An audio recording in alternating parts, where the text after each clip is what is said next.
Chassidic gems on Parshas Bhaaloscha. The Pasuk says that Bhaaloscha is Hanerais, the Rebbeinu Shalom told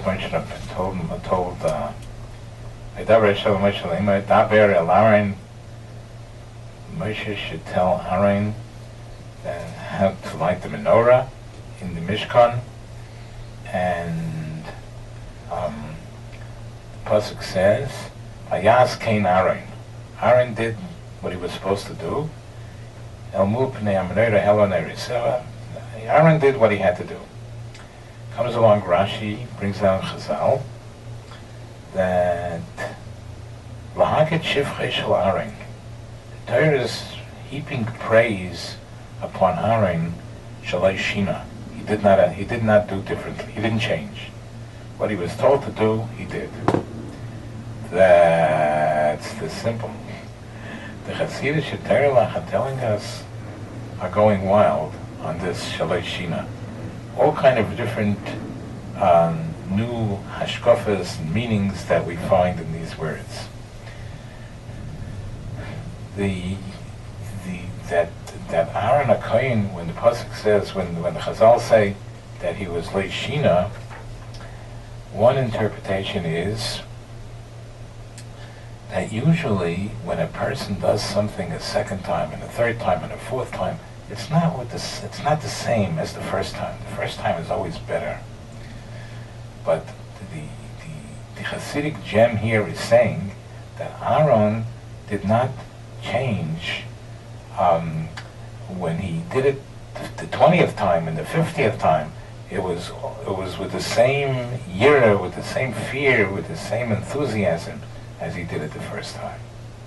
This is something for us to learn, that we shouldn't get used to doing something, even if we did it 100 times. We should always be able to do it with the same enthusiasm as we did it the first time.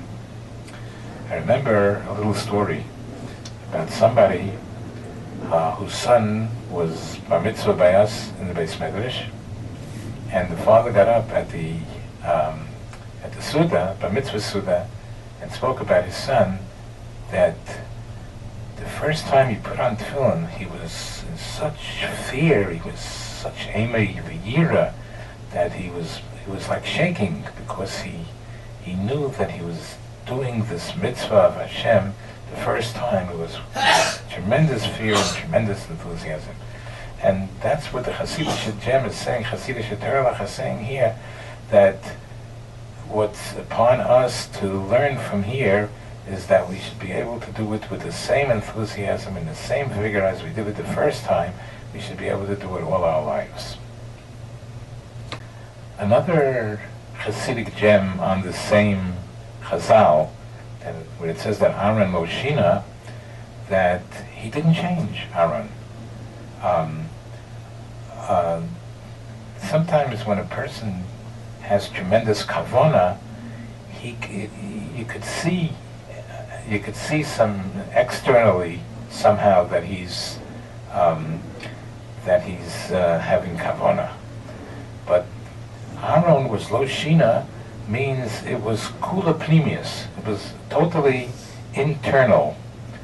That when he did something, you couldn't recognize no change in his doing the mitzvah.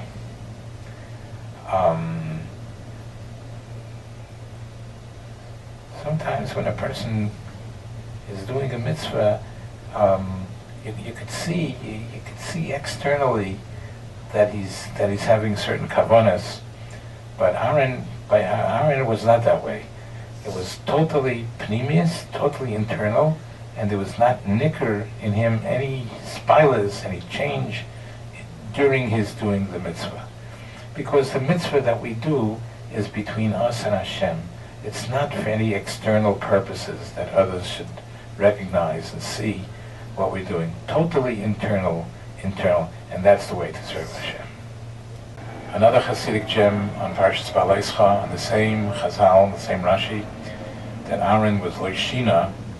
Another interpretation of Lo Shina means sometimes after you do a mitzvah, you feel certain sense of pride, you did the mitzvah.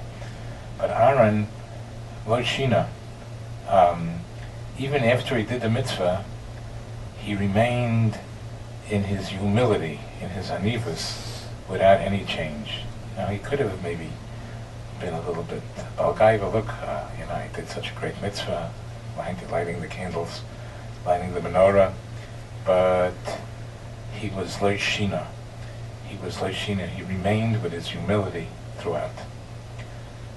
All these things are very important things for us to learn from.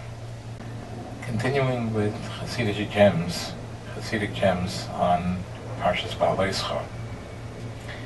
The pasuk says, speaks about Pesach Sheni, the mitzvah of Pesach Sheni. Ki yeh tomei l'nefesh, if somebody be tomei, unclean, because of a dead body. In other words, he's tomei, he can't bring the korban Pesach, bisman. Or you be in a distant way, far. Lochem, either for you or your generations should have this V'yosa Pesach Hashem. They should keep the Pesach offering to Hashem. If the person's tomei or is far away, for you or for your generations, he should still bring the korban Pesach. Pesach Sheni, Chodesh HaSheni. That's the simple. The Chassidic Terlach are telling us, Gewalt. The Pasuk is telling us, what's the cause for a person to do sins? What's the cause? Ki yeh tomei lo nefesh. It doesn't mean a corpse. We're not talking about tomei to a corpse. We're talking about if his nefesh itself became tomei. V'chein, or similarly, oy b'derech rechoika, or the person is far away. Far away. It means he's far from Yiddishkeit. He's far from doing what a Yid has to do. And you want to know the reason for it. What's causing all this to a person, that his nefesh should become tomei and that he should become distant from Yiddishkeit? There's one thing that causes it all. Lochem. It's from zich, that a person is only worried about himself. He's only worried about himself. Everything comes secondary. Beinodim lamokim is secondary. Beinodim lachavera is secondary. The main thing is me. He's all biased to himself. And if a person is all biased to himself, then he can't have a very he will be tomei. That makes him tomei. That makes him not be able to be a good yid. That makes him go b'derech rechoika, to be distant from Yiddishkeit, because all he's worried about is himself. Everything else comes secondary.